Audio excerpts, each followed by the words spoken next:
Great to see everybody today. Hope you had a good lunch. I'm going to talk to you today about a path to safe cellular rejuvenation and specifically why that's a really exciting thing. Um, what I've got on the left-hand side is a visual from our science, which isn't a very visual science, of single cells which we sort of align based on their gene expression profiles before we do the interesting thing, which is try and extract the underlying biology of aging in one direction and also rejuvenation in the other direction.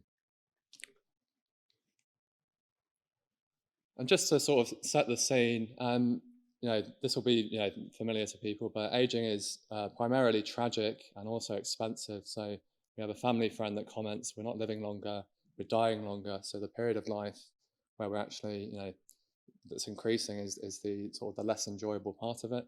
And it's also expensive. So this period of life is responsible for a quite dramatic increase in healthcare costs. So relatively soon, at least in the US, over a third of GDP will be consumed by healthcare costs. And just to paint the context, US defense budget is just 3%.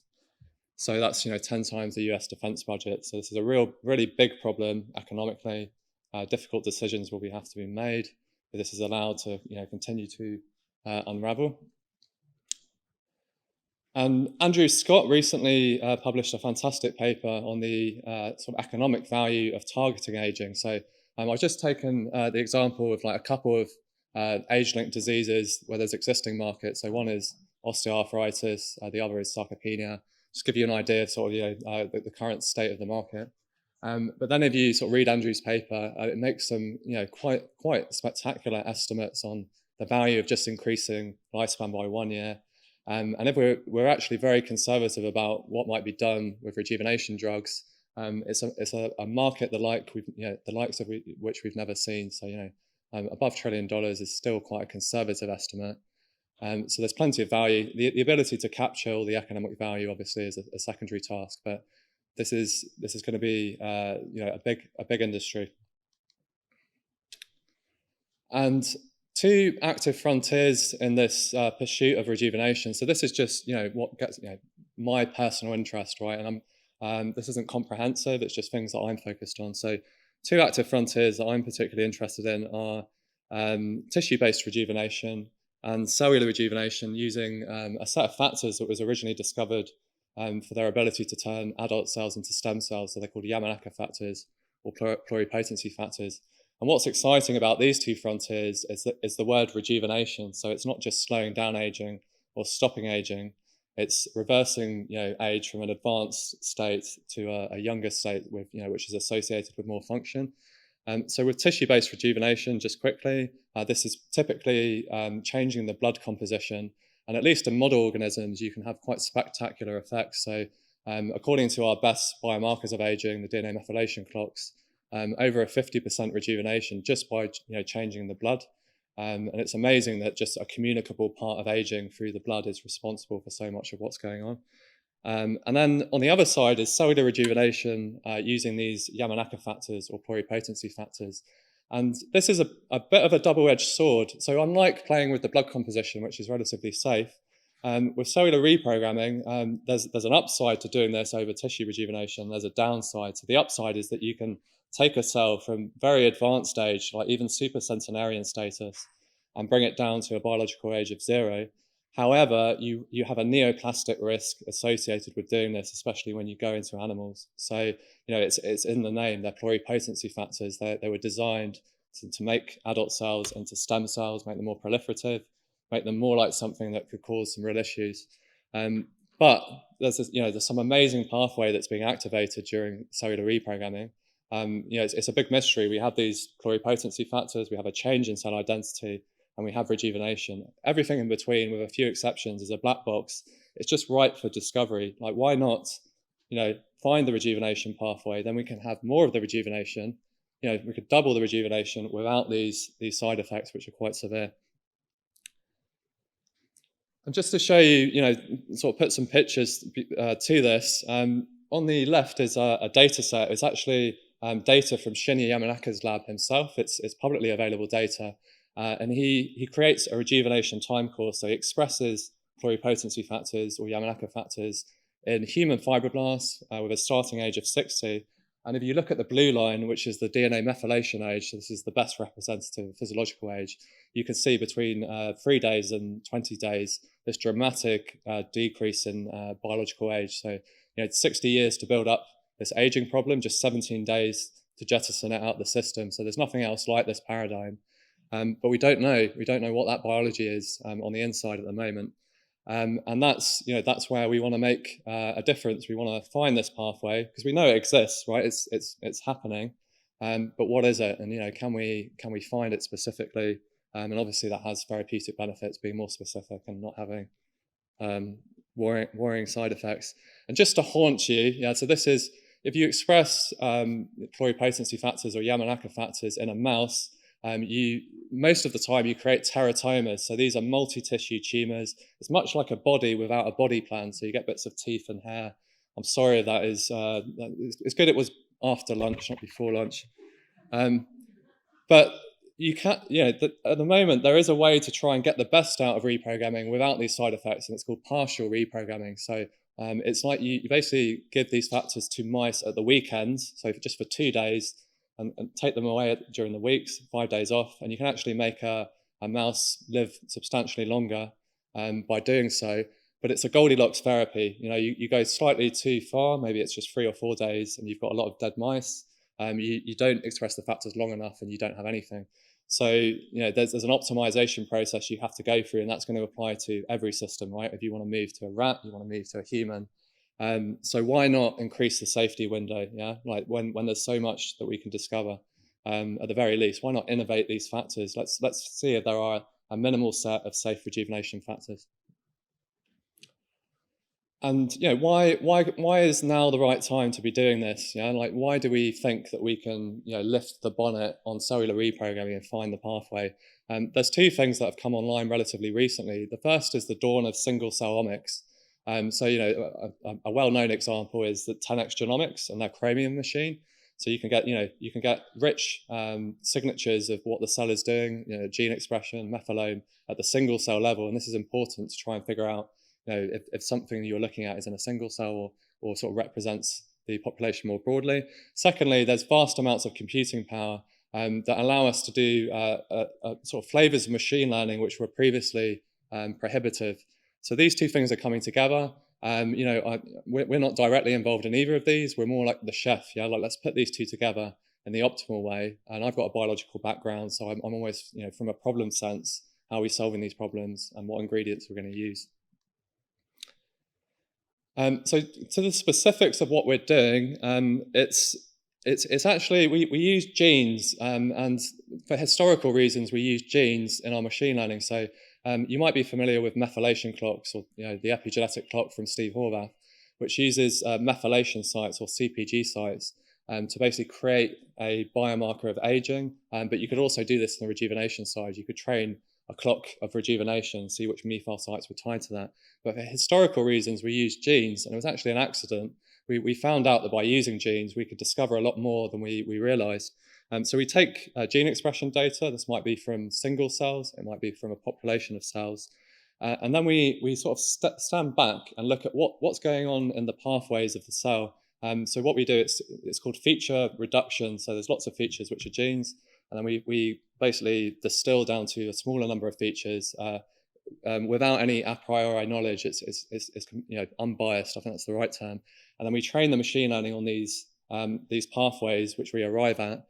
And what this does, it allows us to basically predict which pathways in the cell are responsible for the changes in the time course under study. So if we look at the aging time course, we predict what are the pathways responsible for driving the changes in that time course. But equally, we can look at rejuvenation with pluripotency factors. So this system is rejuvenating. Let's look at this system and let's predict what's responsible for driving that rejuvenation. So we filed some intellectual property for this method, but we're really sort of looking to the future, like what can we do with this method to reach the next piece of intellectual property, and ultimately we want to reach safe rejuvenation genes, which is our destination. And just to show you the output of this machine learning, so if we apply this method to the aging time course, we get a really interesting result. So When you look at the composition of genes that together create a correlate of the time course, which are basically predicted to drive the time course, we see positive controls. And what do I mean by that? We see biology that we would expect to see regulated in aging. So we see mitochondrial genes go down with aging. Inside this clock, we call it an aging clock made out of genes. So we see mitochondrial genes, we see ribosomal genes. We see a gene that on its own is sufficient to accelerate aging in humans clinically, like creates a progeria. And this gives us real confidence that our method is actually, it's not just landing on any biology, which is a million miles away from everything else. We're actually landing on validated aging biology. Like we see these nice controls which give us confidence. And so this is the aging side. Then we can look at the rejuvenation side, and we can do the same thing. So we apply this machine learning, and really interestingly, we see things that go down in aging upregulated on the rejuvenation side with cellular reprogramming. So mitochondrial genes go up, ribosomal genes go up. A lot of new biology that's coming online from other investigators, we see that as well. And we know these are aging pathways, right? So they're going down on one side and they're bouncing back on the other side. And we see positive controls again. We see things that interact with pluripotency factors. Again, this gives us confidence. So we're excited by this. We think we're actually looking like we've got line of sight on the rejuvenation pathway within cellular reprogramming. But that's not enough. It's not just, it's not enough for us to just have a model and have a prediction on our computer and sort of slap ourselves on the back. We want to get into the dish. We want to get real world feedback from aged cells. Like, can we rejuvenate these cells without making them pluripotent, turning them into stem cells or running neoplastic risk? So this is our absolute focus at the moment. So just diagrammatically, we have a list of candidate genes that, at first glance look safe. They're not linked to cancer. They're not linked to pluripotency. They're not involved in cell identity. And we're ordering this whole list of genes. We're throwing them into a dish simultaneously to explore the combinatorial space, right? Is it going to take 30 genes? Is it going to take 5 genes? And what is the minimal set of genes? And we have a special cell surface marker of rejuvenation, which we predicted using the same machine learning, that allows us to basically sort out the cells that are rejuvenating. Because we know the genes we've thrown into the system, we can test for which genes are most overrepresented in this rejuvenating population.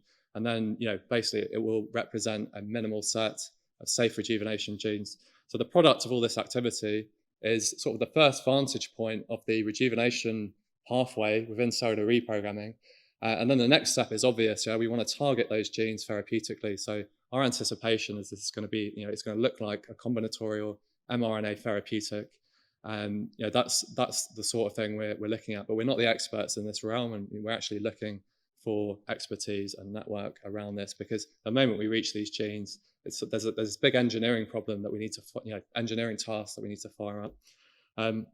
So just a special tool that we've got first access to for a collaborator.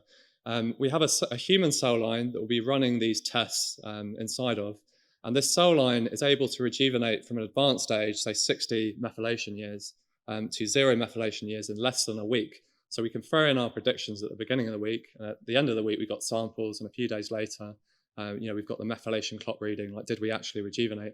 And actually what happens the first time isn't super important. That information is just so valuable, because we can interpret, what worked in our model, what didn't work in our model, and we can change our machine learning model and try again. Does the overlap between our prediction and the real world start getting larger? It's like an eclipse. Can we achieve a total eclipse where all our predictions actually manifest in the dish? And at that point, the list of genes stabilizes, and we want to file intellectual property around that. So this is a roadmap, just three lines across. So development stage, we had to create this method in the first place. It was actually a side project within Shift. Originally, we were a mitochondrial focused company, but this side project just came to dominate everything. Ironically, mitochondrial genes show up, but it's part of a bigger picture. It's not just mitochondria on their own. We're fundraising right now because we want to run these cycles. We want to throw genes into the system, see what happens, change the machine learning model, attack the problem. It's like death by 1,000 cuts. Not quite 1,000. We're going to run slightly less cycles than that. But the idea is that we get a clear, definitive answer. We don't try and save pennies and then we lose out overall. So within a year, we think we're going to be able to reach the first set of safe rejuvenation genes, but that's only half the journey. We want to collect all of the safe rejuvenation genes for two reasons. It would be nice to have a monopoly on safe rejuvenation genes, first of all, just from a fundraising perspective. And secondly, when we're going through later development, like preclinical development and clinical development, we want a substitute bench. So one of the genes is problematic for some reason. When we target it, it'd be nice to swap it out for the next best gene and keep moving forwards. We would like to file a mRNA drug patent, that's our anticipation, at the end of these 2 years to support subsequent financing. And we're asking for £3.5 million. That the sort of the smaller chunk would be spent at the beginning, basically de-risking everything, like getting real world feedback. And after that, it's breaching that intellectual property, which is a big milestone for us. And just to show sort of the pace we're operating at, just in July, we filed our intellectual property. In August, we actually discovered a sort of digital version of a data set that we've been using to test, basically find safe rejuvenation genes, and actually changed the list dramatically. And a lot of controls behaved properly in this new data set. So that changed things entirely in August. In September, this special cell line that rejuvenates quickly, nobody could get genes into it. So it's sort of useless, right? You can't test your hypothesis if you can't get genes into the system. We showed that we could get genes into this system for the first time. And in October, we identified a cell surface marker of rejuvenation, which means that there's 10 million cells in the dish. We don't have to characterize every one of those cells to figure out what's worked or what hasn't worked. We just enrich the population that has worked. And the money saved is a lot. It's almost like firing the afterburner on an airplane. You only want to do that once.